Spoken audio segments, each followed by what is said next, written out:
Okay, it is about 10:15 and it's February 3rd. We're on the Economic Development Committee meeting, and we'll just start with introductions. Your name is Ernie Hall, Assembly. Amy Domboski. John O'Day. Pete Peterson. Sharon Walsh, Development Services. Dennis Wheeler, Council to the Committee.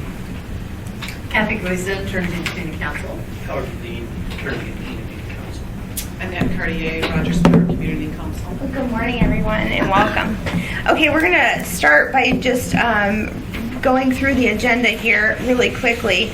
I know it's hard to read. I apologize. My printer ran out of ink this morning. But we're going to reshuffle a little bit just to talk about, I assume it's Title 23 you want to talk about, Right. Sharon? Mm-hmm. So if anybody has any objections, speak now or forever hold your peace, because we'll just jump right to Title 23 because Sharon has to go. Okay, go ahead. Okay, well, I don't really have much of an update that Assembly folks don't know, but last Tuesday we were up for a public hearing for the continued public hearing and hopefully adoption, repeal of the former Title 23 adoption, the new Title 23. But my understanding is Mr. Starr had several amendments he wanted to introduce. Thought he was going to introduce them that night, but apparently he decided he wanted to discuss them with us, so it was delayed to February 23rd. So we're very hopeful that it will, the discussions will happen in between. It didn't sound like he was looking for a full work session, just to come in on his own and talk this over with us, but Okay. you know, we'll see what happens. Yeah, I had heard, I know I have probably 3 amendments, I think. It's been a while since we've looked at them, but I think Bill has a number Okay. of them. He said 17. See, I had heard 14 last. I haven't seen them last. It started with 60, so 17 started to sound good, so. Oh, I didn't realize. 60. Yeah. I was going to say. Or so. just rewrite it. Yeah, so we really would like to get this in place. Industry would like it in place. For those who don't know the code process, when the new international codes are introduced, these would be the 2012s, then for the next year or so, private industry professionals from the design and construction industry, and we have about 8 committees that are primarily composed of private individuals with 1 or 2 staff members at each committee. We review all the changes to the new international codes, and the committees decide, which should also be adopted if there's any that, for whatever unique reason, aren't appropriate to Anchorage, and make an amendment on that regard. And then our local amendments that typically have to do with our climatic and geologic conditions, get reinstated. So that's the process. It's and we really appreciate those folks' help. So I know some of those folks who are on those committees are curious about amendments that might be coming from Assembly members as well, and several were present the other night. So. And you guys have already started on the 2015s, haven't you? No, we have the 2015s are not completely adopted yet. Yes, they are, but we are waiting to get this thing together, and then we'll start our review in the next ones. The A group, there's like 3 groups, and I'm not sure if they have the complete changes to those out yet either, because they would have released them in 2015. Yeah, I'll have to check on that process, but. Okay. And for people who say, why even bother? Why not skip right to the 2015s? But as I have you know, heard that. it's an iterative process. So if you skip over one, you've missed the interim change, and you can Right. have You difficulties can because really mush yourself up. right. So it's important to go through them in a ordered way. So that's where we're at.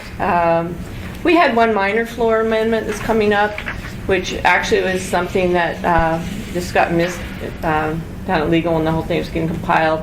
And it has to do, it's an AWU thing, and it has to do with water pipe, when you can use plastic pipe entering a building with the main water service and when you can't. And you can't have it coming up through the floor as plastic because fire. If you have fire, you'll melt the fire riser. So that was something we've had in place by policy with agreement between us and AWU for a couple of years. And we were just putting it in the code. So I don't think it's controversial, but we will have that one floor amendment to bring forward. Does anyone have any questions for Sharon before she has to take off? Nope. Okay. Okay. Thank you, Sharon. And we have been joined by Carol Wong and Hal Hart. Good morning, and I apologize for the copy of the agenda. It's hard to read, I know. All right, with that, let's just go back up to priorities of issues. In the past, we've talked about certain things that we want to make sure to get accomplished. I know, speaking with leadership and some members of the assembly, they want to get certain things done before April, obviously, to leverage a continuation of knowledge and, just experience and stuff. So, my goal for today was just to see what are the hot topics that we, as a committee, want to make sure that we leverage all the experience we have on the body right now before we have a major change. And that's just, not that change is bad, it's just that let's leverage the knowledge we have. So Ernie, you and I have talked about the mercy rule, Right. the Wickersham issue. I've got that one on here. Another, of course, priority of mine, we're going to address tomorrow evening in a special assembly meeting, the land use ordinance for marijuana. I think we're in a pretty good place on that one. It'll be interesting to hear the testimony and debate tomorrow evening. Regretfully, we're going to have 2 members missing, but I'm assuming they'll be on the phone and not necessarily in the room with us. Right. I've actually heard that Mr. Evans is not available Okay. at all. And last I spoke with Chair Traney, my understanding was he wanted a full body to take any action. Right. Yeah, no intention to vote on either of them tomorrow evening, although technically I guess we could vote on 2 according to the clerk. I felt I was concerned about the dual licensing because of the fact that it wasn't 2 weeks, but she says it's 7 days and we could. But Mr. Traney was very clear going into it that he wanted everybody in attendance at the meeting. So that will be held over to the meeting of the 9th, Okay. both of those items, I'm sure. Another one that I've been working on that I think has been mentioned in this meeting is Title 15, the clutter in yards, storage in yards, the fact that we have a number of situations that occur throughout the community where an individual will move into to a beautiful area, and first thing you know is yards full of junk cars and just stuff stacked. And code enforcement, quite honestly, at this point in time, has a tough time doing anything with it. So Mr. Traney allowed me to retain Mr. Wheeler, and we have been working with code enforcement and with Mr. Schutte. And believe it or not, we've come up with a document that when you see it, it's shockingly small. Mr. Wheeler, I think, did a great job with it, and it will be completed, our work, by the weekend. We're waiting on final feedback from Mr. Frost, because part of what we did was we came up with some really good code, but I wanted to make sure that we had, it where it wasn't just something we wrote, there was the ability to enforce it. And Jack is pretty comfortable with the fact that he can. This is enforceable. And essentially what it's come down to, and Mr. Wheeler drafted it so he can correct me, but what we've done is we're allowing no storage in front and side yards. If you're going to store something, it's going to be in the backyard. And we're Almost. There's a size limitation, how much you can store in the front yeah, yard. that's where I was going, was Yeah, to the okay. size limitation. And we're making that a specific area that you can have storage in. And right now, unless that's been changed, it was about 200 square feet. That sounds right, about 200 square feet and no more than 6 feet in height. So basically, there's a little bit of a disconnect in the code because the code certainly gives you some enforcement power over junk. But not everything that you would store in your front yard is in fact junk. Right.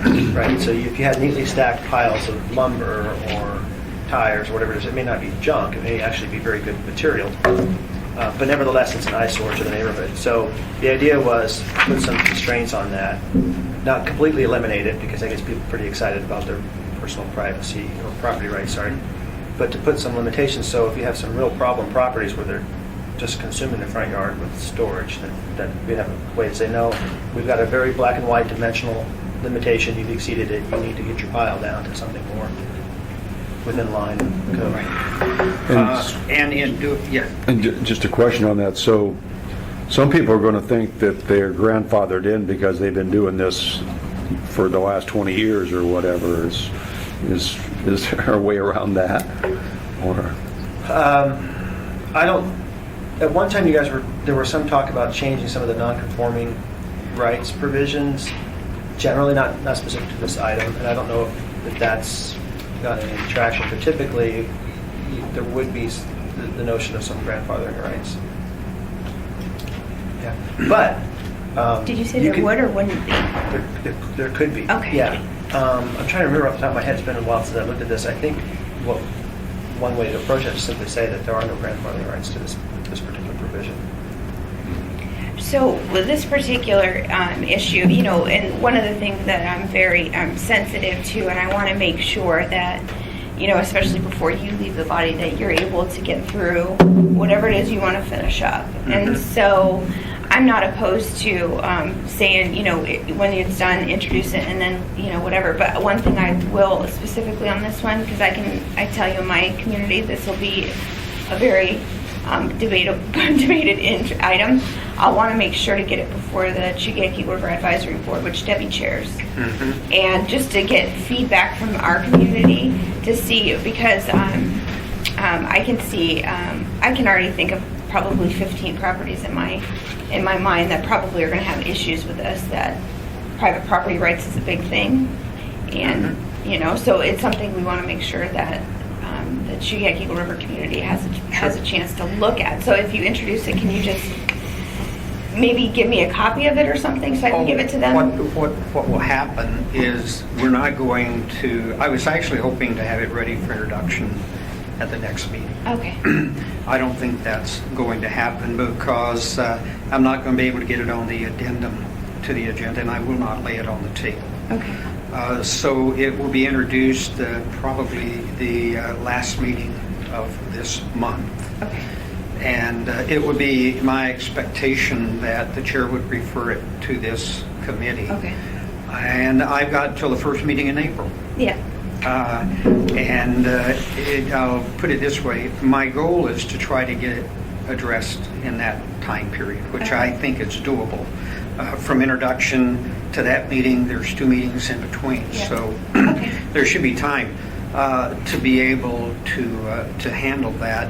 But what we're finding out is, you know, in areas where it's been there forever, you know, people aren't losing anything. But the thing that's happening now are we're having homes lose extreme value. I got one situation in my community where 2 homes on the side of this one home in a very, very nice subdivision. They've already dropped their prices $50,000 and still can't sell. Wow. So this is devastating to individuals. Plus, when you take into consideration what it does to the municipal tax rolls, you don't figure out a way to contain it. So I think that's the main thing we're after in the future, is going in there and doing some containment, ensuring that we get the containment. But anyhow, hopefully we will have this document ready. It'll be on the agenda for the last meeting in February, and the administration wants to co-sponsor it with me. So when we introduce it, they will be co-sponsors. And when we got into it, Chris and Jack addressed Title 15 basically in its entirety, and that there was quite a few things that needed to be addressed and cleaned up in there. So Dennis, actually, we went ahead and gave him the go-ahead to do that. And he went through and did quite a bit of work on that one. And I don't know that there's anything that's major inside of that one, but just a lot of bed bug issues, screens. I mean, Essentially what it is the feds had a housing standard policy that they had put out in the 70s, and we adopted that. The feds now have a newer policy that's dated in the 80s sometime, and so we're trying to adopt that one with some local tweaks Okay. to catch up. So it's something we've had in the books for a long, long time. So this is to revamp that and modernize it. Okay. so we will, you know, both of those will be coming forward. The clutter in yards is the main one that is the one that I've really been trying to work for quite a while. So that's really the only other thing that I've got, because I'm down to 7 meetings. So introduction. Don't say it to me like that. It makes my heart stop. I like leveraging other people's knowledge. So, okay, do you? I was just going to Dennis. say, you may want to leverage getting that to P&Z at the same time. Maybe. Yes. I know there's like concurrent review, but timing wise, you may want to have P&Z look at your yard ordinance and Right. Yeah. conjunction with. Well, and we've done it before, and we did it with the marijuana ordinance where we referred it to them before we ever even introduced it. Because and we'll hear later when we talk about the telecommunications one, they haven't scheduled their work session. I listened online to their meeting on Monday, and they haven't. The second meeting in March is when they're taking it back up. So, I mean, they're already scheduling out. So I'll talk with Chris. it might be something, if you have it, you get it to Tyler, get it to them, like, before you even, so would it be okay then for us to put this on, I'm assuming, we'll get to it, but I'm assuming we all have a lot of irons in the fire with marijuana and all these ordinances, so I was not gonna have another meeting until the first Wednesday in March. Is it okay to put it on our agenda for that one? That should. Because you should have it introduced by then. Yeah, it will be introduced by then. Okay, so first meeting in March, does that work for you, Dennis? Yes. Meeting in March. Is that okay, Pete? Mm-hmm, that's fine. All right, so that sounds good. Ernie, do you have anything else that you're thinking of? The only other one that I would really like to get squared away is the cell tower ordinance. I read the email that Tyler put out this morning coming back to us, and a little bit of concern. A number of the items that are addressed in there, quite honestly, were not a surprise to me. I know that anything that we're doing in regards to FCC, federal law trumps local law. Yep. Mr. Wheeler, we've always realized that as that come down, if it was an issue, that would need to be addressed. Their request, or the schedule that they've set out there, I hope that it's your decision that we keep this item moving. We've had more than one time where an item's introduced before the body and we're taking public testimony on it prior to P&Z actually finishing up their work, because with the testimony, there's not a thing that prevents the body from delaying it to a following meeting to get the input back from P&Z on it. So, and this is, I think this is one of those classic things that you have occur in the way that government runs. Is the committee that Mr. Peterson and I worked on basically moved through all the items that were discussed here, and decisions were made, and we were pretty much under the understanding from everybody that was a part of that what they were looking for is they wanted cell towers within residential areas to be stealth, use micro wherever it's possible to be able to make the system work, and try to incentivize the large towers going into commercial and industrial land. And that's the direction that we tried to move in that. They're asking for clarification on what incentives are, and I'm assuming that those can be flushed out to a degree. That's something that's certainly worthy of conversation. We anticipated that would happen.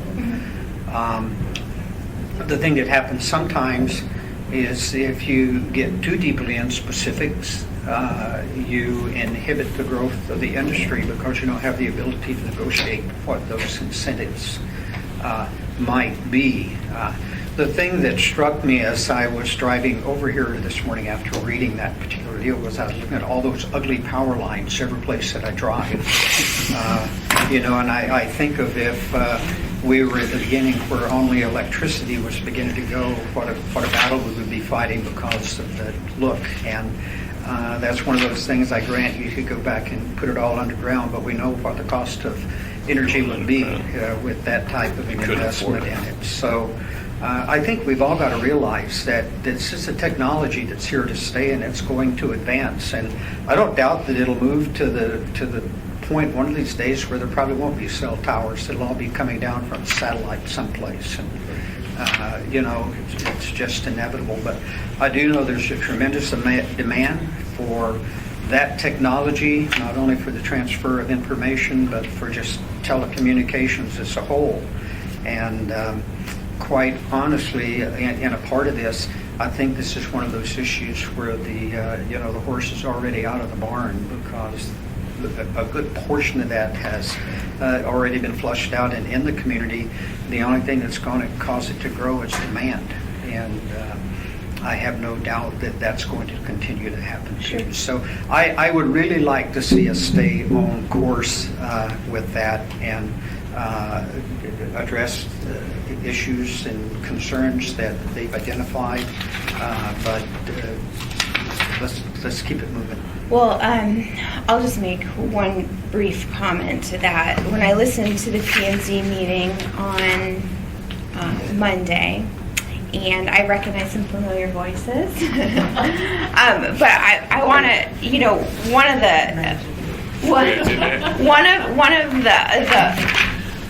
the notions that I feel it's important to get on the record and correct is there's nothing been rushed about this process. We started in August, and we've had multiple committee meetings, cell tower committee meetings. They've all been open to the public. The public's had an opportunity to participate.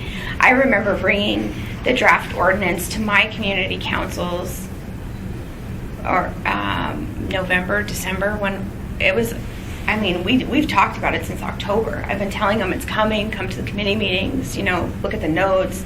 So this has been something we gave to P&Z back in December, I think. So they've had it, you know, for a couple of months. We have 2 P&Z members that have regularly attended our meetings. So we've really tried to make sure that we're on a time frame, but with government often, you know, things, we could keep it open forever. I mean, obviously in my opinion, there hasn't been a cohesive, uniformed cell tower policy really through the municipality, and that's why we wanted to do this, because we've all dealt with it for so many years, where you'll see one tower, the same criteria as another tower, one gets approved, one doesn't. And so what we tried to do is lay the foundation for the community. This is what you can expect. This is the direction. Obviously, we want to mitigate impact in residential areas, but some of the comments that I heard at P&Z, when people are testifying, saying, well, we just don't want them in residential areas, I personally don't see how that's going to work, because you have such a demand for them, and there's certain areas where you have gaps. So I think, you know, the incentivizing stealth technology, small cell technology, all of that, where we can do it is reasonable. But you'll have areas in my community where you might have a residential neighborhood that small cell technology is just not possible because it's so rural, or the mountains, or whatever. And so I think we have to be very careful about making blanket statements like that. Well, you must have this in this type of area because it doesn't necessarily fit the topography. So I appreciate what you're doing. One thing also that I heard, it looks to me that P&Z isn't going to take this back up to the 14th. Is that right, Hal? They're working on it right now, and we don't have a hard date. I wanted to try and fit it in within your time frame, so we're going to be trying to Accommodate. do that. Yeah. So Ernie and I were Well, talking about. Go ahead, Dennis. Just that the motion they passed did set this over to the 14th meeting, but what they asked for was a work session beforehand, and I think that, based on my listening to the tape, that's what's not certain yes. Right, we have to have a public notice for that as well. So we're trying to fit the public notice for a work session. And it's the jargon that, Sure. it's the technical jargon that they're kind of lost on. Yeah. And it is, I mean, there's no question, it's a complicated topic, and, you know, we've all spent hours and hours reading it and reviewing it and learning, and, and talking to the community and industry and lawyers to try to figure out what it all means. So as I'm looking at the Assembly calendar, our meetings in March, does anybody know off the top of their head when they are? I'm trying to pull up my calendar. March in is March.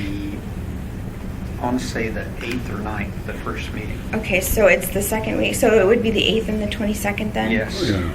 Okay, so the Assembly is scheduled right now to take public testimony on the cell tower ordinance the 23rd of February.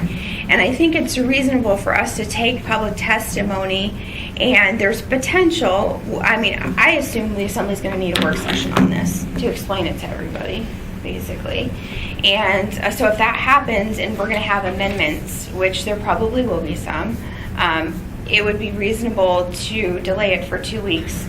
So take public testimony on the 23rd and then potential action on the 8th. But that does not accommodate for P&Z's, you know, they're not even scheduled to take it back up to the 14th. So from the committee, do we want to ask P&Z to reconsider that, or do we want to plan on not taking action until the 22nd, which would mean we'll take public testimony and then a whole month later potentially take action? I think they are. But they have. I don't think it's unreasonable to give consideration of delaying the actual action to the 22nd. Okay. But I think what will be accomplished is if we go ahead and take our public testimony on the 8th, then we've got a reasonable On the amount of time. 23rd, and then On the 23rd, yeah, I'm sorry. 'cause that's- Then we've got a reasonable amount of time. If you're going to do a work session following that, because honestly, what happened with the marijuana was, we did the work session, and then we had a week, and we had everybody come in with any amendments that they were going to propose that are Potential. Some, yeah. that are going to be before us tomorrow night. So it's a reasonable amount of time. But I would think what we should be trying to achieve here is to actually have action on this no later than the meeting of the 22nd. of March. Because the thing the community needs to realize as well is the longer you make this just go, the more that's going on every day out there. So what you're hoping to do is get what you hope to achieve in place so that, going back to what we were doing about clutter in yards, what you want to do is contain what happens in the future. You can't do a lot about what happened yesterday, but the longer you delay that, the more that is ongoing. So I don't think that that's an unreasonable goal at all, to have this before the body for action On the 22nd. on the 22nd. Okay. Are you okay with that? Yeah. Carol? So you mentioned a work session for the assembly. Would a joint work session between the two groups cover both needs, and they can hear the concerns of P&Z at the same time, and they'd hear what you guys are all wrestling with at your end? I don't know, just throwing that out. Potentially. It was interesting for me to listen to some comments from commissioners from P&Z, because some had and some from the public said basically just rewrite the whole thing, start over and rewrite the whole thing. And I'm paraphrasing without question. But I can tell you from my perspective and the feeling that I get from this committee is that's essentially what we did. We started, the committee started with what's in the existing code, and they came up with a solution. So I don't see it going off the rails and coming back with something 180 degrees different. Do you? Me either. So I don't know if it's, honestly, I don't know if the assembly will sit through a 2-hour work session with P&Z to rehash all these little things. And some of them are big things. I don't want to diminish it, but I think for us, personally, it would help to have their concise, thought out ideas and already filtered. So we don't have to reinvent the wheel, kind of. What do you think? Well, my blunt comment would be, if you start going that way, then let P&Z write the ordinance to start with, and then we would review what they do. Yeah. Reality is, we write the ordinance and send it to them for their review. They don't start over. We listen very strongly to recommendations that they make that we can incorporate into it. But no, the starting over, again, we could do Title 21 over and take 9 years. Yeah. So Well, I think what you've done, Madam Chair, is exactly the way it should have been handled. It was referred to a working committee here. The work was done. The recommendations were made. The body said, good, send it to P&Z. Let them do their work. We'll continue to do ours. And on the 22nd, we'll see what we have. So then it'll be my recommendation to the chair that we do take public testimony on February 23rd. Public testimony probably will end up being closed. And then the assembly will defer action until the 22nd of March. But with that said, I think the Friday before that meeting, I will ask for the assembly to have a work session. And then the cell tower chairs here can kind of present it and answer any questions. And hopefully, Dennis, you can be available for that meeting, that work session. For a work session. Yeah. Madam Chair? Yes. Would that allow for written testimony? Oftentimes, people are coming up with their ideas. You may close public testimony, keep the written testimony open. And the reason I say that is because the 3 industry residents that were there, we had Sean Ushman from Director of External Affairs, AT&T Alaska. We had the Bush Law Firm, which I've met in many, many jurisdictions over the decades. And then, and that was Meredy Paps. Mm-hmm. And Becky Wen Pearson was also there from GCI locally. And so they tend to throw a lot of stuff out, that's a lot of information out from an industry perspective, and there's always a lot of knowledge in there. Sure. So I just want to make sure that everybody sees what they're saying. And I think they kind of had a spirit of, oh, you're doing the wrong thing in order to make this work for us. Yeah. But we want to work with you. And so, I mean, that's well, what I've heard. And yeah, I think, and one of the things we have to remember too, I personally, I think it's important for us, especially because, one of the sponsors isn't going to be there after the April election, and it's nice to have his input and into the ordinance. But I would like to have the bulk majority of the testimony done on the 23rd, so we make sure that we have the opportunity to hear everybody who wants to be heard. And I'm afraid, well, I'm not afraid, but if we can probably continue it and leave it open. But at the same time, if people wait till the 22nd to testify, I just don't want people to feel like they're cut off, or we run out of time to deal with the ordinance before. The other thing, if I might add something on top of that, is you may recall that the ordinance at the beginning has no fact-finding incorporated into it.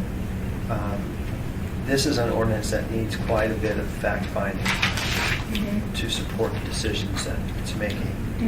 And so I need time to take what we hear from P&Z and take what we hear from the Assembly and incorporate that into your fact-finding that supports the decisions in the body of the ordinance. So it's good that you're taking public testimony and having some time between that and your final decision, so I can incorporate the fact-finding. Okay. The Assembly can say, yes, we agree with this is a good synopsis of our thinking on why we're doing this. Right. Yeah.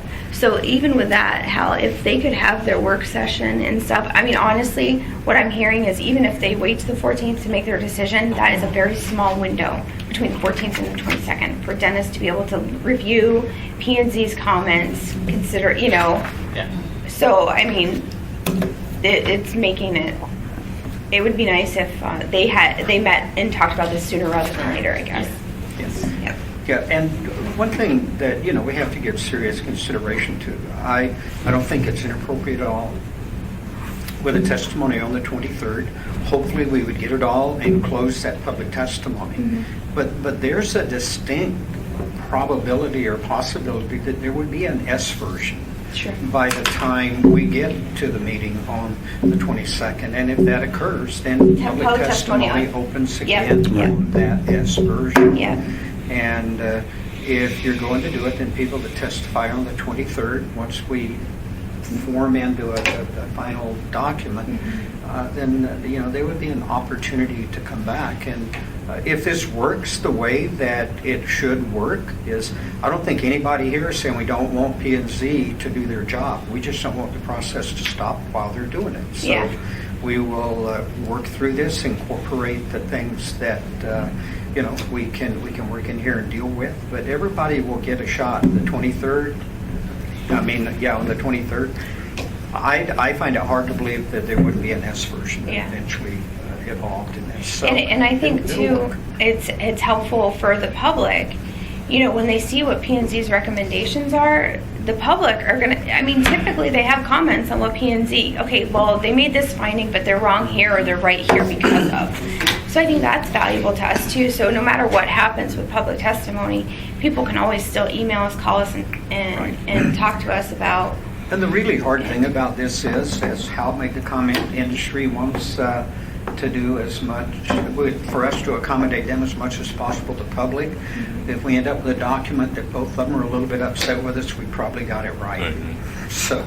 Well, and just, a side note, day before yesterday, I looked out my window and they were unloading a cell tower. They're constructing one right across the street from my front window.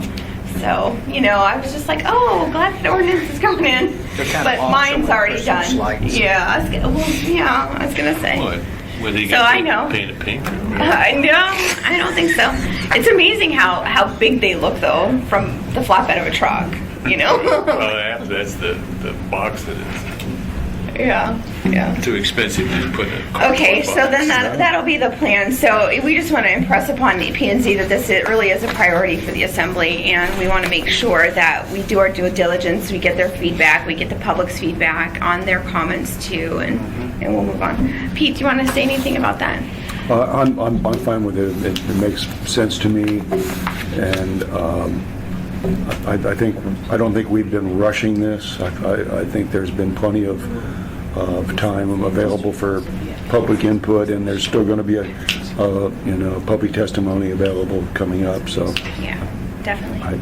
I think we're moving along at the right pace. Sure, and the one thing I might suggest, it might be a good idea, I was listening to some of the P&Z members' comments too.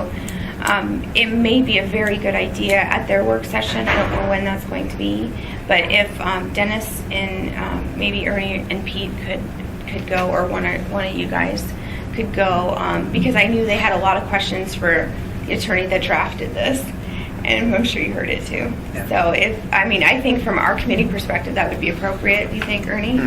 Pete? Absolutely. Yeah. Not That only issue. appropriate. Yeah. On that point, in terms of my involvement, Uh-huh. I would like some committee direction in terms of my level of participation.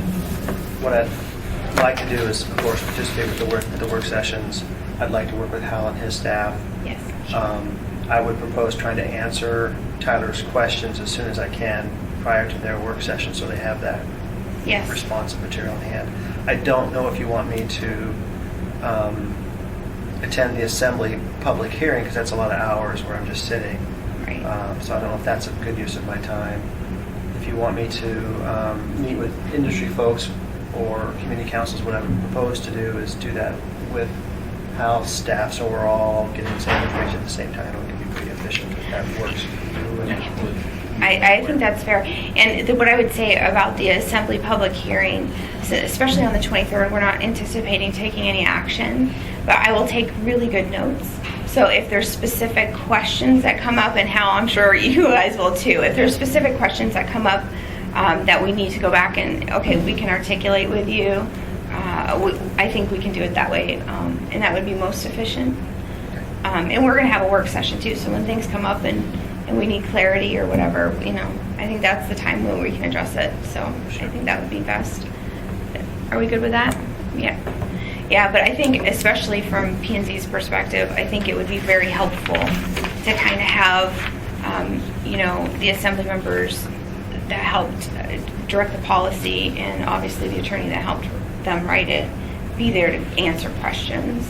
So if how you guys could just kind of communicate with Pete and Ernie and Dennis, so hopefully schedules will coordinate, so that'll help. And hopefully it'll make their process a little easier, their understanding too. Okay. Anything else on that particular issue? I know we're kind of jumping around a little bit. Okay, so we were talking about other potential issues that. Oh, did I click out of it? That The other one we got is that public land use plan map. I read that. I don't recall what they said in regards to that, Pete. What P&Z's timeline is on that land use map? he doesn't have a date on there. He has, regarding the land use plan map, when the case is scheduled at P&Z, we will likely not deliberate the same evening as the hearing. This is part of our normal process to make sure we flush out issues and issues addressed by staff and taken up the following meeting. Then the resolution follows the next meeting after deliberations. All of this hinges on how much staff support is needed.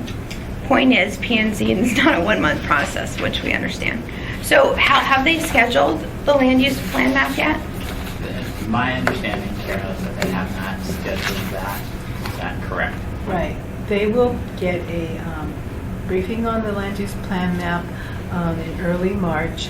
And then we have promised the community, as we've been going around consulting with all the different stakeholders and community councils, that they would have 60 days to look at the land use plan map and comment on it. Because the community, the feedback we were getting was 30 days was not enough, because they typically look at the issue 1 month and then as a community council would deliberate and pass a resolution at their next meeting. So that's, for themselves, would be a 2-month process. So we are looking at scheduling the land use plan map before P&Z in their April meeting, looking at the calendar. I guess it's going to be whatever it's going to be. Honestly, I was under the impression they were dealing with this in December. So was I. Because of the fact that we got marijuana, and that was the whole point. That's going to play a big part in people licensing due to the designation of the land, and so I'm surprised to hear that it's where it is, because I thought. For some reason, I remember early December as being when they were going to take it up. Now it looks like they don't have it scheduled until April. People will be applying for licenses in May. I guess they'll work off of the old land use map or what have you. This is another one of those things that technically was going to be done when Title 21 was adopted. Yeah. So. How? Yeah, you're both right. I just want to explain that I think the problem in the production is the number of GIS folks that we have available to us is limited that develop the maps. And so in the marijuana analysis, that moved everybody working on marijuana during that time frame. And so they are now working. We're begging them to assist us in this process at this point, and we will be going to an Interior Committee meeting at 4 o'clock today, asking for additional resources to finish off the map. The internal structure of GIS is something we got to solve for the longer term. And whether it's just training more of my team so they can use GIS so that we don't, we can be more self-sufficient and serve you better, I certainly want to do that, but that's going to take a little while. In the meantime, we're going to, outside of our control, other departments and asking for GIS time and trying to figure out how to pay that. And so when I'll look for any way to pay for it if it means that we stretch a vacancy out and then switch the money over to get you the map, then I will do that as a manager. So it's all about bringing that map to you and that good data. And the only other thing I would say is that data is very rich in terms of if I want to develop in this community, I might want to start asking questions of the data. And that's what we want. We want a developer to come into our community and say, hey, where are great places to invest? Where would I come to Anchorage and invest in? That data will help them make that decision, I hope. That would be helpful. And so in the long term, that data is going to be there. We are going to work to keep it current and use that as a means for future investment to follow your plan and our plan. Ernie? I want to be clearer and on the record, I'm not upset or yelling at anybody. Yeah, I've never heard you yell. Yeah, well, I don't tend to do that, but and I understand, and absolutely, I'm in awe of people that serve on P&Z. Those people put in unbelievable hours with absolutely no compensation. I mean, if there's anybody that does community service, it's that group. So, when we were going into it, I questioned, we're asking a lot for moving into the holidays here, for extra meetings, etc.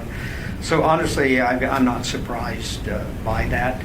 But I do think it's an opportunity to go on the record here with something about there are times when the body, we, the assembly, need to understand that when we've got specific projects, and I'm going to tell you, vote by mail is a perfect example of what's going to happen here.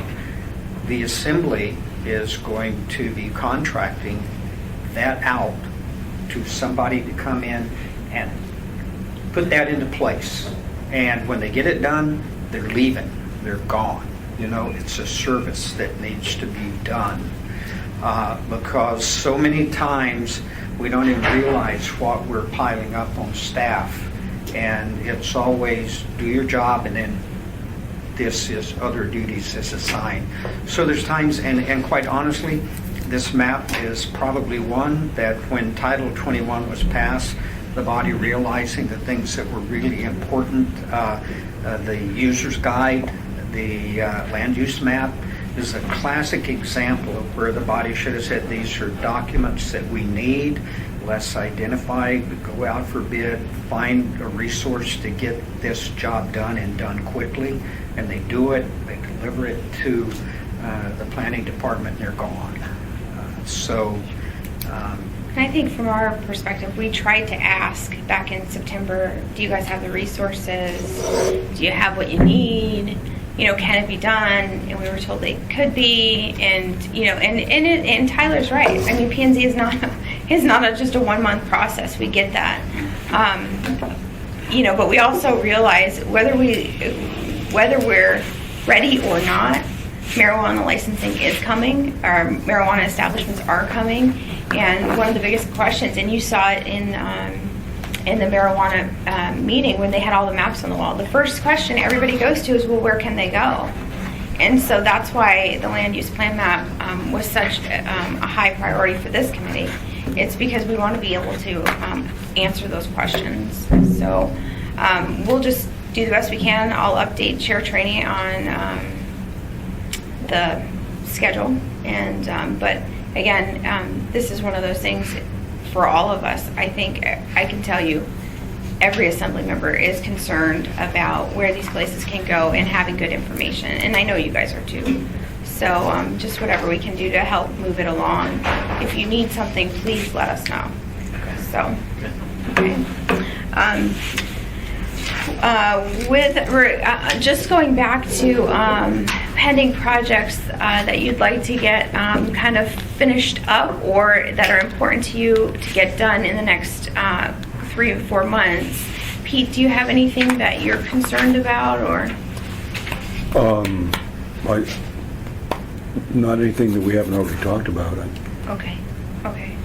I had given Dennis, and I kind of put it on the back burner because we had more important things, frankly, with cell towers and stuff, but there was a number of things that I had on my list, and they're ones that I will probably push past April just to have a lengthy discussion about, and you're welcome because one of them is monofills.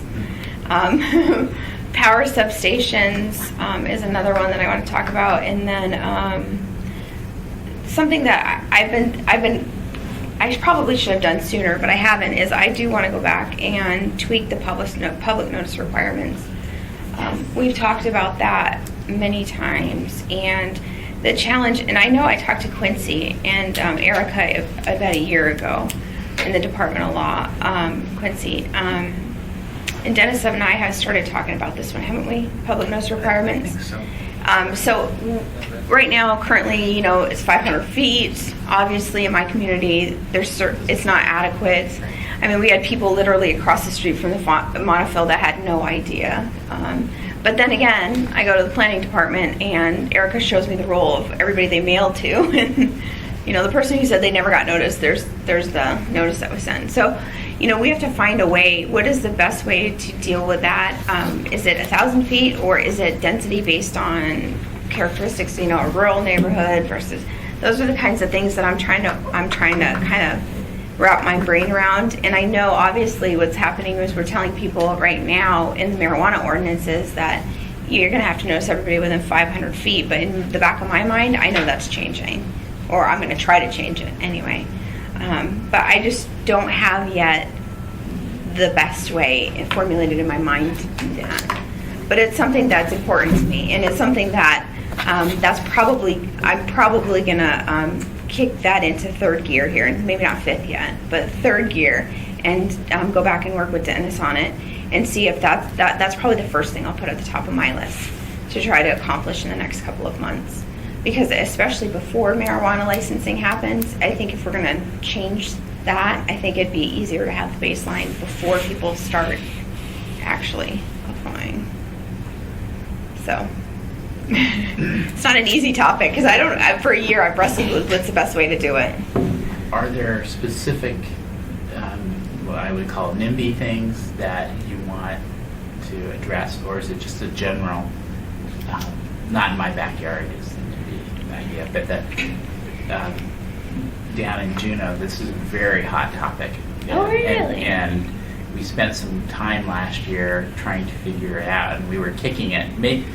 And what I said is, if you want us to do more, we can do more. There is a cost to the government or to the developer, and whoever's going to bear the cost of the notice. So we have to kind of decide that. I think where they ended up, but I'm going to go back and look again, was that because of variable geography, they said, okay, the planning department, you have to do 500 feet, but in those instances where geography, then you got to make your best call. And they were very encouraging to go beyond 500 feet in those kind of situations. And you know, they kind of put it on the department to always go that extra mile when you could afford it and you had the budget to do it, or if clearly there was a population that was going to be impacted visually by something, but they're beyond 500 feet. Right. It's just those kinds of things sometimes that come up, that, or the traffic would go by their front door and it was a known impact. So I apologize for. No, I think that's it. You know, when I look at it, I think in my community, 500 feet is not adequate in general, but it's more spread out. But if you look at downtown Anchorage, maybe 500 feet is appropriate. Or should it be, you know, should it be measured in feet, or should there be a different type of requirement? I don't really know yet. But the other thing is, I think when you have major issues, and the two that come to my mind that were hot in my community was you had a very large power substation that was potentially put in a residential area, and the only reason it was really allowed is because they bought the lot next to them. They, you know, did a short plat real quick, or whatever you call it, where they merged the two lots. Now all of a sudden they had just enough square feet to put it. But it was never anything that was ever envisioned in a residential area. So that was one, and that obviously people right on the street and right behind it found out, but the people maybe not within 500 feet knew. I mean, Debbie Osiander was one. She lived across the street and she didn't get a notice. And so, you know, I look at that, you know, Montefiore, obviously, that's another one. So when you have major infrastructure projects, I think those are things that would definitely lend themselves to different type of notice. So those are just things, like that's what I say. I mean, it might be helpful for me too, before I get with Dennis, just to sit down with you, Hal, and just kind of look and say, okay, this is what I'm struggling with, and kind of then go back to Dennis and say, okay, in Amy's world, this is what it should be. What do you think? So that might be helpful too. So that's really, like I said, and the other issue that I won't get into details before February 9th about, but something that I do anticipate going back and dealing with is mobile food carts. And so that's something in alcohol licensing specifically. So that's something that I want to go back and look at in the code and have a good discussion about. And I'm sure the public will have plenty to say about that too, which will be it'll be a good feedback. I know Trainee referenced he wanted to talk about animal facility licensing. That's on my list. I haven't gone back to speak with him exactly about what that is. I don't think it's a high priority. And then definitely not a high priority, but something I will want to get done in the next year is I want to finish Chapter 10 within Title 21, because Bill Starr is going to be leaving the body in 2017, and I want to finish before he leaves. He's a great wealth of knowledge. So I want to make sure to do that. And I've been in discussions with the Chugacki River Advisory Board about that. In that particular one, Dennis, I think you'll probably be off the hook because Julia really wants to help me on that one. So, and she attended a Chugacki Advisory Board meeting with me too, so she could hear from the board directly the concerns that they had in the areas they want to see developed and finished out in Chapter 10.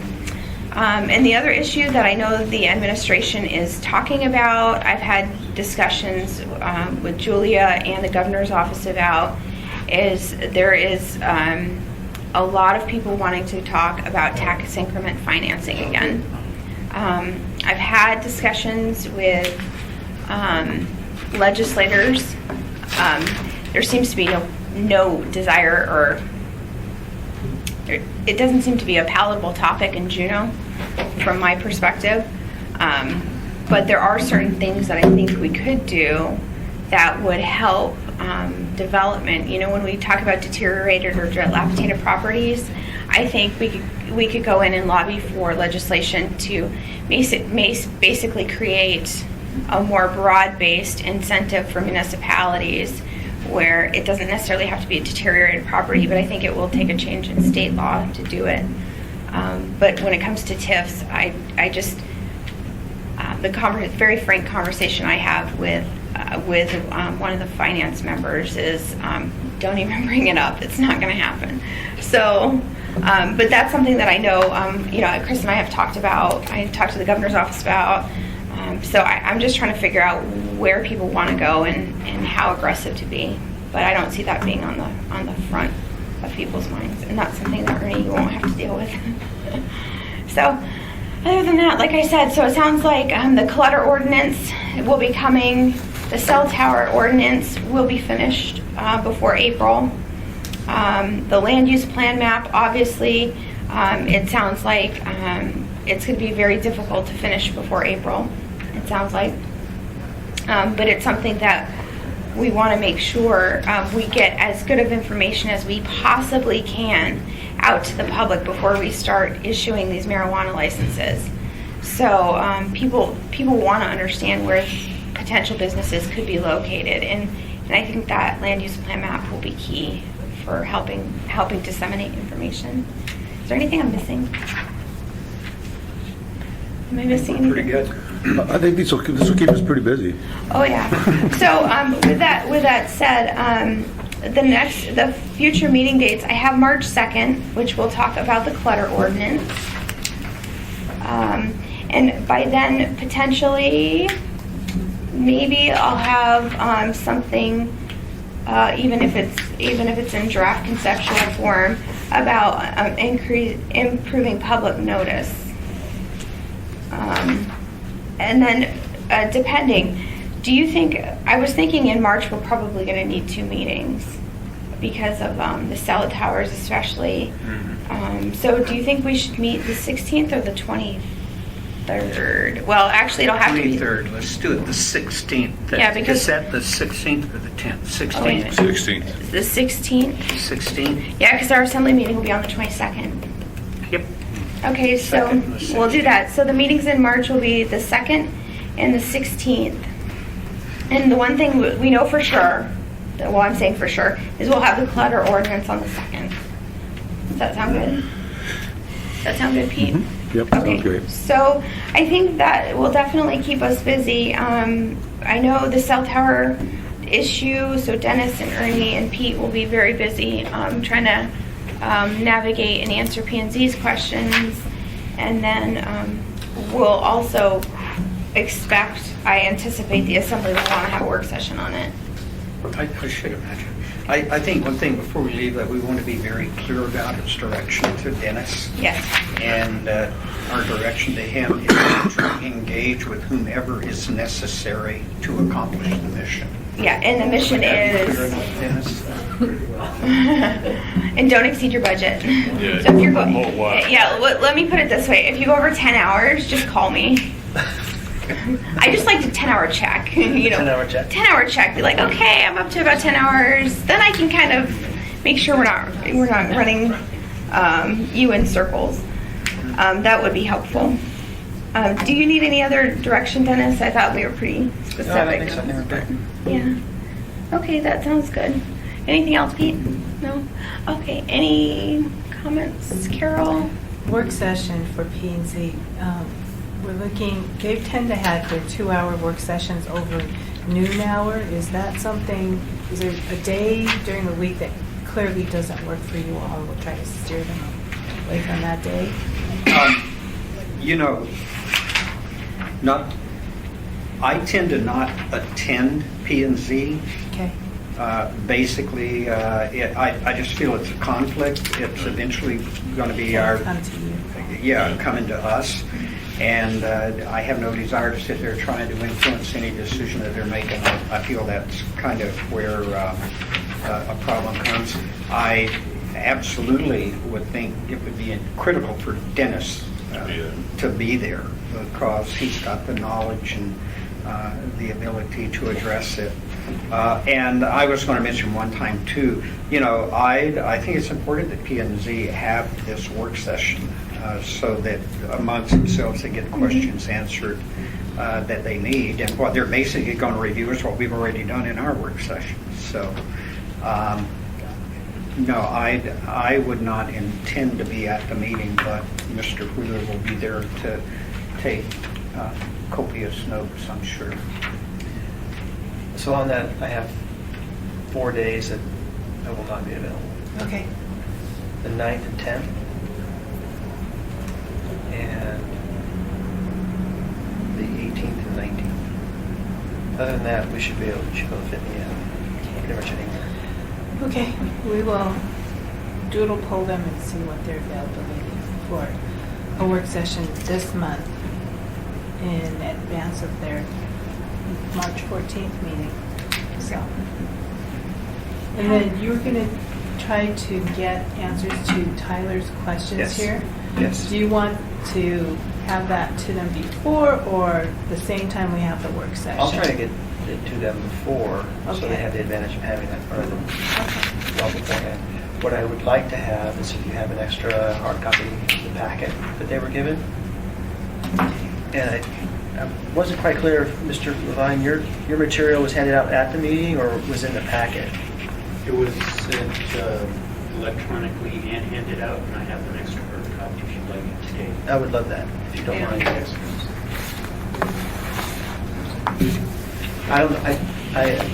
I listened to just the back end of the meeting, so I don't know if there was other material handed out at the meeting that was not already in the packet, but if there was. So any way down? Yeah, exactly, so I have a full set. Do you have anything else for us, Hal? Two things. One, what they were saying to me after the meeting, I think is important, and that was that they just said, pay attention to the federal preemption rules that changed last year, which was a big issue in Juneau. So we had to come back and reset the ordinance we had just passed last year in Juneau and spent a lot of time and money on that. So we want to, because I think they would come at it that way. And then the second thing is, I want to throw out that whenever you think it might be wise, that an annual once a year meeting with P&Z. We're getting a lot of new members on Yeah. P&Z. And where do you want to go? You're the decision makers and you're going to be giving them stuff to look at. Sure. And it's kind of one of the things. I mean, they can come up with some of their own ideas too, but where do you want to go strategically in a time when our economy is not the strongest? But I think, I really believe that Anchorage is a great town and will lead Alaska and show, I mean, people want to invest here. Yeah. This is the word I get. And so I want to make it a friendly place for that investment and show that it can be done and that, so, you know, how might we do that might be just something to explore both as an assembly I think that's and a as great planning idea. commission. And I think, you know, that varies kind of with the committee's new philosophy to add P&Z members to this committee, because what we realized is both bodies were operating in such a vacuum. P&Z didn't understand why we were doing what we were doing. We saw what they were doing sometimes, and we said, yeah, we don't agree. And just, so it's helpful to have that dialogue. And I think what I'll recommend to the chairman is potentially set it up for May, because we don't know Everybody gets settled. when everybody gets settled, when because we don't know who's going to be on what committees, and so I think it would be helpful. And I think annually, typically we'll see committees change every April when you have new members come on or people want to go to different things, learn something about. So I think that would probably be a good idea.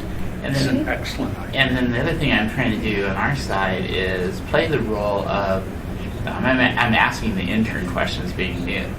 Hey, why isn't, if we're going to do a transportation plan, let's have all the departments that touch that in the room at the same time with you guys when we're, so You're that we getting can pretty all. radical here, Hal. Yeah, I your know. common sense. I mean, that's It's called awesome. common sense, right? But, Yeah. but this is we're a lot bigger than Juneau, and you're a lot more layered, and there's reasons for that. But I think if annually we all knew which way we're going, then we all work to serve the community. And Absolutely. we all want that out of our job, right? Yep, That's why we yep. do it.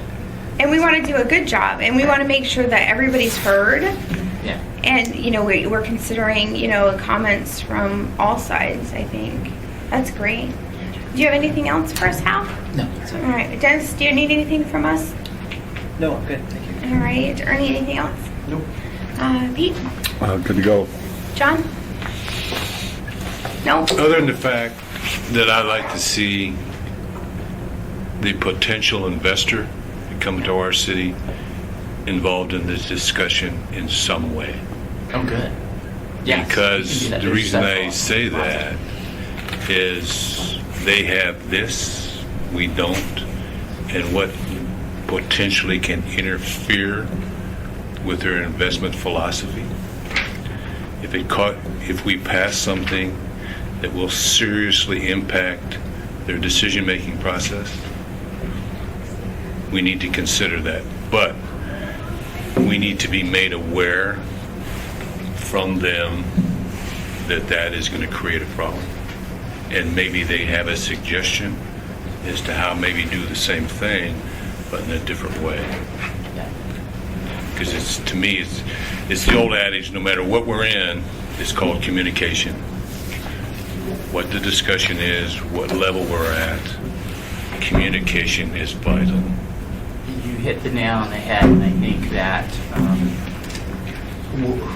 I think we've had, in the last few weeks, we've had 3 from different markets to the south that are doing really, really well right now. Each of those markets, Seattle, Vancouver, BC, I think the other one down in Texas or something. But all of them expressed an interest of flying up and coming to this place and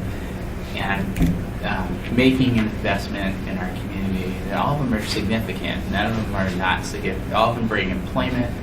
All of them might add to our housing stock of some kind. And so how do we do that? And what I'm going to say is that land use map, I want that data too, because I want to show them where opportunity, I call it an opportunity map, right? Where are those places where they might realize a return on their investment? And I'm working with the economic development guys, but really the private sector guys to learn what they want to do. And what that does is that implements your plan. And we want to steer it away from, we want to put it in locations that doesn't harm existing neighborhoods, but is going to enhance our local economy. So. That's great. Additional comment. Oops, sorry. I think a good city to ask questions is Calgary, Alberta. They're presently involved in a developmental project of about 45 acres on the Bow River, right downtown in Calgary, we've been talking about multi-use in a residential area, from parks to businesses, residential, high-end residential, affordable housing. I don't like that word. What I like to use is reasonably priced housing and they've got the same problems we have. They're almost 1.7 million. They've got it worse than we do. And their philosophy is people-oriented and has been for about 40 years. And I'm not sure who to talk to, but I would start at the mayor's office because he has a person that's directly involved in it, and they're doing a lot of great things. And I keep hearing this, a walkable city, this, that, and the other thing, transit. The C train in Calgary started out 17 miles long through from the south end to the north end in Calgary. Now it's 34 miles, 2 lanes, or 2 tracks. It is revitalized downtown Calgary.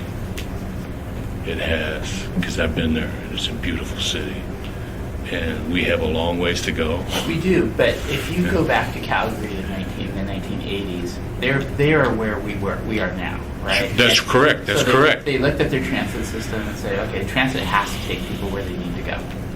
And to jobs, from their home to jobs. And that was and it has to be relatively efficient, because you can't spend 9 hours a day at work and have to spend 2 hours in the morning and 2 hours in the afternoon getting to your home or back. It'll kill you. But just call the mayor's office. You'll be able to find out if you haven't already. Thanks. Annette, did you have anything? The only comments I would have is on the planning and zoning meeting on February 1st as part of the citizens working group. I would just like to clarify, we were not intending to rewrite the draft ordinance. We had just done suggested modifications, and I was at that meeting, and we did not attempt to rewrite it. And that I feel as though the industry is represented and the draft of the ordinance is getting written by, Dennis Wheeler under contract. But the biggest impact on that ordinance are the residents of Anchorage, Alaska, and we don't have any representation other than the people here in the room or the community that goes to the meetings. You're the assembly members and you guys represent us. And I don't feel like, when I talk to people in Anchorage, no one knows about the cell tower ordinance. And it's community, it affects 38 community councils. And I just want to put that on the record because we did not hear about it in our community council.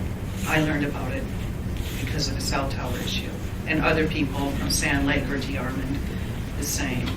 And then on the notice, I agree, your notice that you're talking about might be different, but the notice is on the conditional use permit or the administrative site plan, that has to be cleaned up in the draft ordinance. And I want to put that on the record now, because if you have applied for a conditional use permit, the way it's written right now, you have to go find out where this other title, Code 21 is, and you can't figure it out because there's nowhere to be found. Hard to figure. And my request would be that you have at least 3 community council meetings, and the notices are getting mixed up. People are not receiving them. It says that it's going to be sent by mail, and I would request certified mail. The applicant pays for the fee, which is already in there, and it's not clear if the 45 days, which the residents put in, it was 35 days, which does not allow for a community council to even hear it based on your once-a-month meeting. Those days be increased to 75, and that would give you at least 3, because I've done the numbers. And that the date that it's mailed, or the date of the application, when does it start running? I can't calculate that out. I can't figure it out the way that draft ordinance is written in the notice to the affected property owners, 1,000 feet, 500 feet, community councils. That is very unclear there in that ordinance. Have you already submitted these comments in writing anywhere? I told it to them at the, no, on the notice, did I say it? I can't remember if I did it in public comment or not, but I have definitely done the numbers. I have it all written out, literally, based on our calendar, the Riders Park Community Council, and it has to be 75 days. If it's 70 days, our date of response falls on the date of a community council meeting. The way it's written right now. I mean, the 45 would never work. Never work.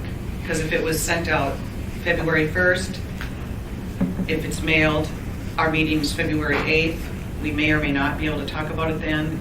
Then you have another, then the next meeting is February 14th. That's one way to get to the people in the community council on the agenda item. It would not be on the agenda item for February 8th. And then February 14th, it would be on the agenda item, but then the next time it expires for response is April 11th, the day of the meeting. And so if it was 75 days, that would give us till April 16th. It's very, I think we need 75 days, at least for a conditional use permit. I think you've emailed me before, if I remember right.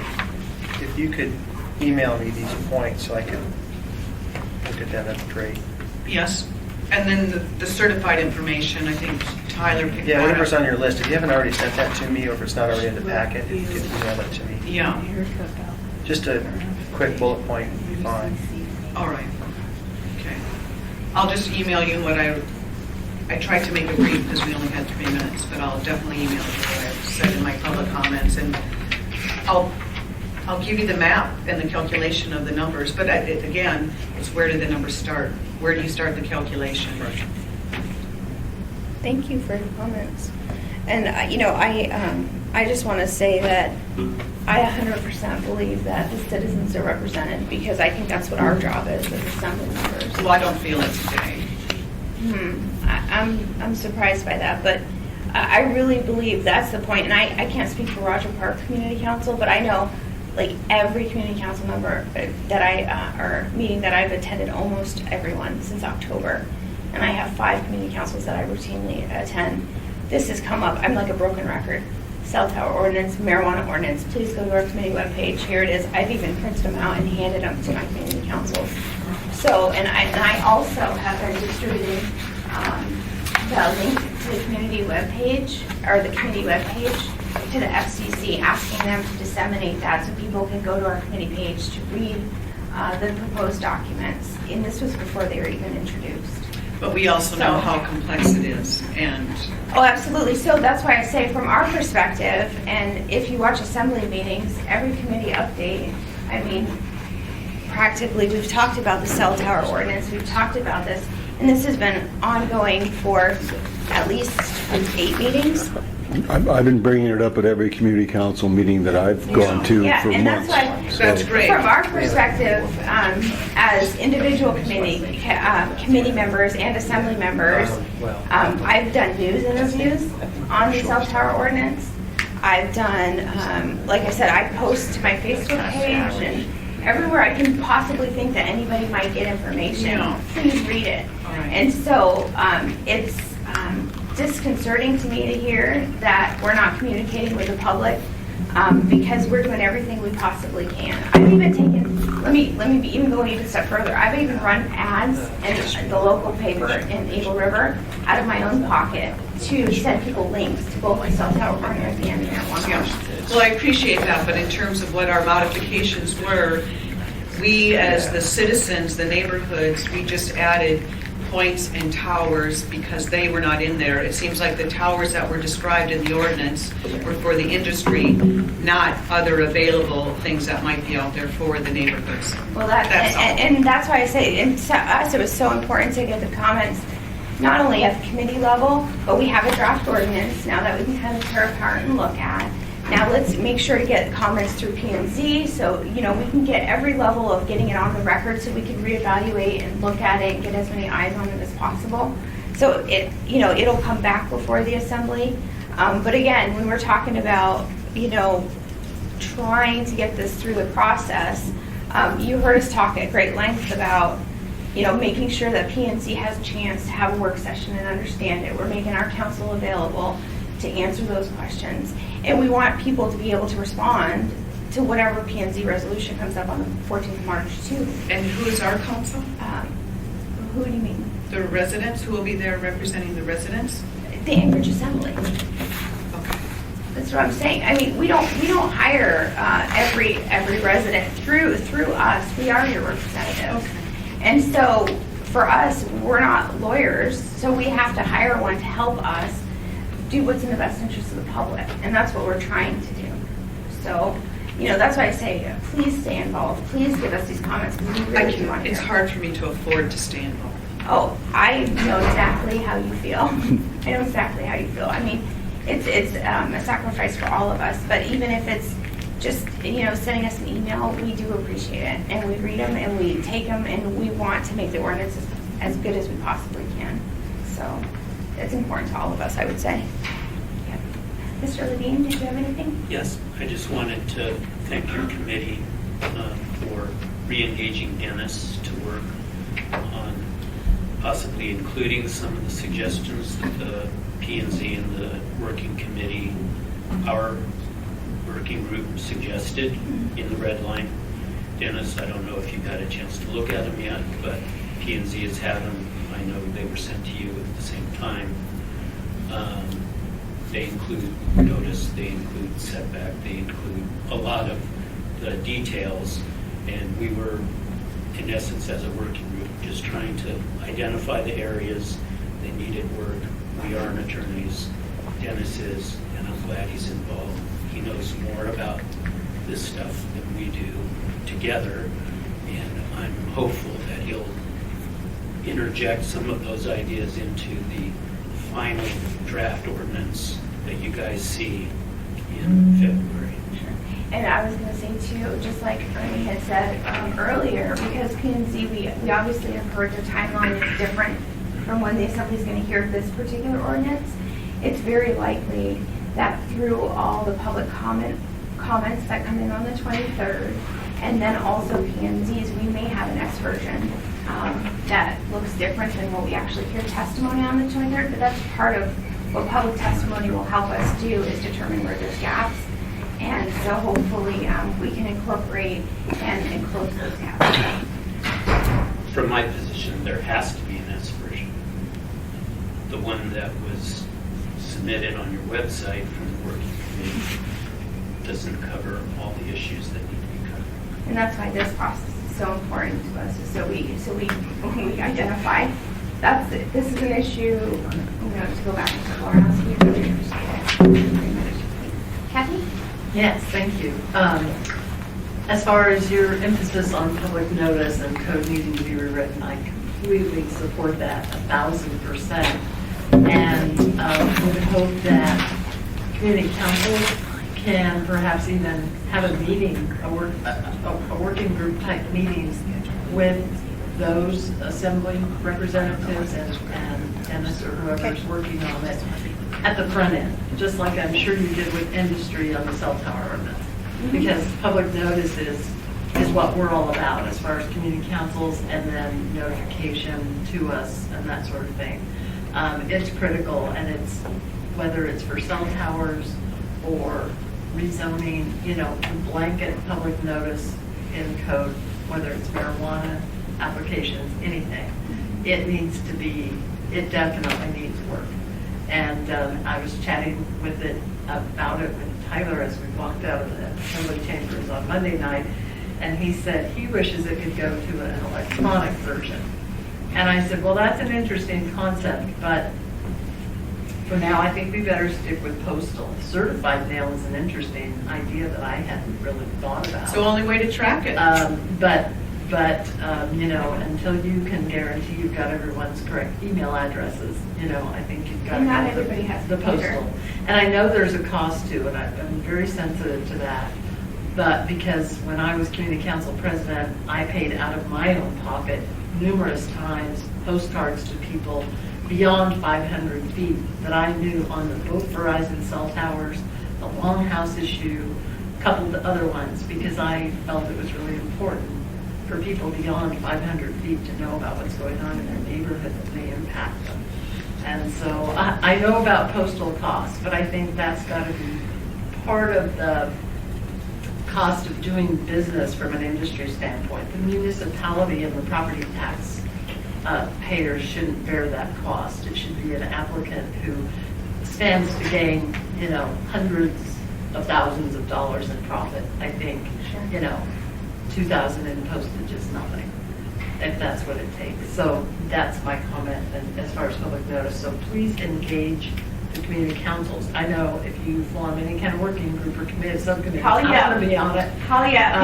And so thank you for that. And also with regard to the land use plan map, I know we've been, kind of waiting on it as well. But because I know from a Turnagain standpoint, we've been so busy following all this other stuff, just as you have, I'm kind of relieved that it hasn't been thrown at us at exactly the same time as some of these other things. But we are looking forward to seeing, what it's going to look like so we can provide input at the appropriate time. And I appreciate the opportunity to have enough time to review and really look at it in detail from our council perspective. As far as the cell tower ordinance in particular, I'm a little baffled. I've been around a while, almost 34 years, and I don't recall, although my memory's not as good as it used to be, kind of this parallel assembly P&Z commission process where the assembly's moving forward without it kind of going step one, whatever, step two, step three as it goes before P&Z. They give their recommendations to the assembly, and then step four is the version that they put out to the public for formal public comment in terms of an assembly hearing. So I find that a little disconcerting because it doesn't seem to follow the traditional way of, so that you don't end up having a lot of S versions and we'll take more public input after the hearing's over. Just write us, email us, call us. It seems like if P&Z does their job as far as review and recommendations, that should take place before the assembly then wants to hear from people in a formal hearing process. Because if you have your public hearing on the 23rd, which I have no problem with, especially once I heard that it's likely then you would have another public hearing after that. But let's say that if you decided we're going to have a public hearing on February 23rd, we're going to close it, then we're going to hear from P&Z after they've dealt with it at their work session and their March 14th hearing, and then we'll come back and make some decisions about it. Well, I have to be very, very clear because there's two things. There's a big gap there. There's two things I really feel I have to correct. Okay. Number one, I don't recall industry being consulted before we started the cell tower thing. There's hasn't never happened. been a meeting. That's There's never never been a happened. There has never been. Let me tell you, well, your comment was we consulted with the industry before we started. And I just want to, I want to just Or no, after you started. melt the rumor away. Yeah, well, I Because apologize if I Let me, misspoke. no, that's okay. Let me just tell you how it came about. We had cell towers that came before us, and it seemed like there was no consistency in how the assembly was approving or denying them. And so we decided as a group, let's have somebody come in and educate us. So Erica McConnell, she gave a wonderful presentation and started explaining what the current code was, what the planning department saw as gaps, and where areas of improvements might be able to be. Now, there were a lot of community councils here that day, and the industry was here that day. And from there, we developed a subcommittee to start drafting a potential solution for gaps that we recognized the department highlighted for us were there in existing code. Is that accurate? And when it comes to the process that's happening now, let me be very, very, very clear. Even before we introduced the ordinance, the draft ordinance was circulated in the public. The ordinance was introduced to the assembly in December, I think it was. December, oh, Pete's already gone. I think it was in December, and it was referred to P&Z. P&Z let me know that they were going to have the hearing February 1st, so I asked for a delayed discussion, because usually 2 weeks after the assembly introduction, we have public hearing, and I asked for a delay all the way to the end of February, because I assumed, and maybe this is on me, but I assumed P&Z hears at the 1st of February, we would have their comments by the end of February. And I just found out on Monday night, they're not even having a work session until, or they're not bringing it back now until the 14th of March. I had no idea. Well, their discussion was that the meetings that they have until then, their agendas were already. Well, I know, and we had actually talked back in September, when we started talking about this ordinance, asking P&Z to hold extra meetings in December. So, and we were told they thought they were going to be able to accommodate that. So with that said, it's not that we're trying to get the cart before the horse. We've tried to do our due diligence and make sure the timeline. The assembly can't control how fast P&Z works. P&Z wasn't given the draft ordinance until November 18th when it was up for final approval. And then on November 18th, it was put on their February 1st calendar. So when it was up for final approval for who? At the working committee on November 18th, that is when it was put on planning and zoning's calendar. For It was on February 1st. February 1st. Right. Because it had to be given notice So, to make it to the February yeah, and 1st so calendar. my point is, it's logical in my mind, maybe not anybody else's, but in my mind, if P&Z hears it February 1st, I wanted to make sure the assembly gave them, time to make their comments. So I just assumed the second meeting, our last meeting in February would give them enough time. We assume So, that too, but. anyways, we are really over because we started late, but I just want to thank everybody for coming and for your comments. We really do appreciate them. And, like everything, this is a work in progress. We're trying to be very pragmatic as we go through and hear the comments and make good law, really. And so that's what we're going to try to do. So thank you all for coming. Thank you for Thank listening you. to us. I appreciate it. All right, with that, we are closed.